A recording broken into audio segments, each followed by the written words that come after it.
বর তো এমন হবে যে বউ অন্যায় করলে তাকে একা ঘরে এনে শাসন করবে, সবার সামনে ছোট করে পুরুষত্ব দেখাবে না।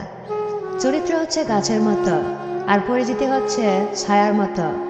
ছায়া হচ্ছে আমরা যা ভাবি তাই, আর চরিত্র হলো আসল গাছ।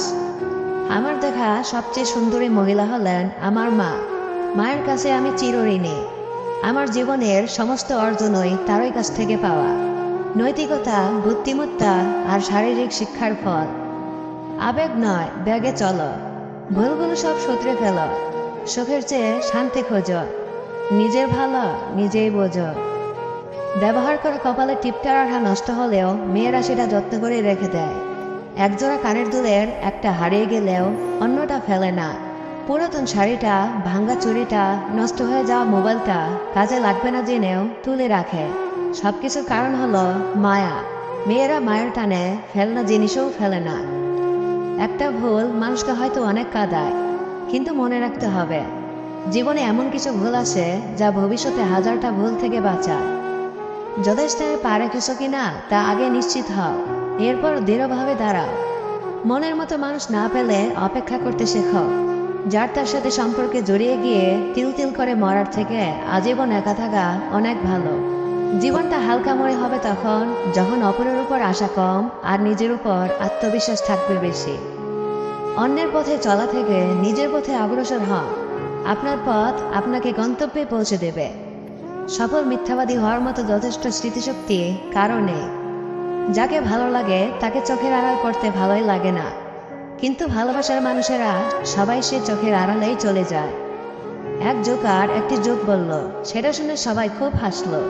জোকারটা একই জোক দ্বিতীয়বার বলল, এবং সেটা শুনে খুব কম লোক হাসলো। কিন্তু একই জোক তৃতীয়বার বলাতে কেউই হাসলো না। তখন জোকার বলল, তোমরা যদি একটি খুশি নিয়ে বারবার খুশি হতে না পারো, তাহলে একটি দুঃখ নিয়ে বারবার দুঃখী হও কেন? প্রত্যেককে বিশ্বাস করা বিপজ্জনক, কিন্তু কাউকে বিশ্বাস না করা আরও বেশি বিপজ্জনক। বিয়ে আত্মশোধনের ব্যাপার, আনন্দ বা দুঃখের নয়। আমাকে একটি গাছ কাটতে 6 ঘন্টা সময় দাও, এবং আমি 4 ঘন্টায় কুড়াল ধার দেব।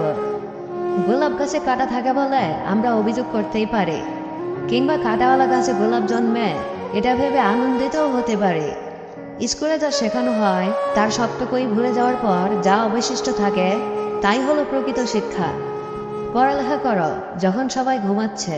কাজ করো যখন সবাই আলস্যে কালক্ষেপণ করছে। প্রস্তুত করো নিজেকে যখন সবাই খেলা নিয়ে ব্যস্ত। স্বপ্ন দেখো যখন সবাই ইচ্ছা পোষণ করছে। স্কুল আমার কাছে ব্যর্থ, আর আমি স্কুলের কাছে ব্যর্থ, কারণ যে বিষয়ে আমার আগ্রহ থাকে আমি তা শিখতে চাইতাম।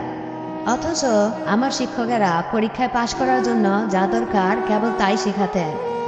যারা আমাকে সাহায্য করতে না করে দিয়েছিল আমি তাদের প্রতি কৃতজ্ঞ, কারণ তাদের ন্যায়ের জন্যই আজ আমি নিজের কাজ নিজেই করতে শিখেছি। ভালোবাসার পর বিয়ে হচ্ছে মুক্তি, কিন্তু তার চেয়ে শতগুণ মুক্তি হচ্ছে ডিভোর্স। ভালোবাসতে শেখো, ভালোবাসা দিতে শেখো, তাহলে তোমার জীবনে ভালোবাসার অভাব হবে না। ভালোবাসা দিয়ে কেবল ভালোবাসার ঋণ পরিশোধ করা যায়। এই পৃথিবীতে প্রিয় মানুষগুলোকে ছাড়া বেঁচে থাকাটা কষ্টকর, কিন্তু অসম্ভব কিছু নয়। কারো জন্য কারো জীবন থেমে থাকে না। জীবন তার মতোই প্রবাহিত হবে।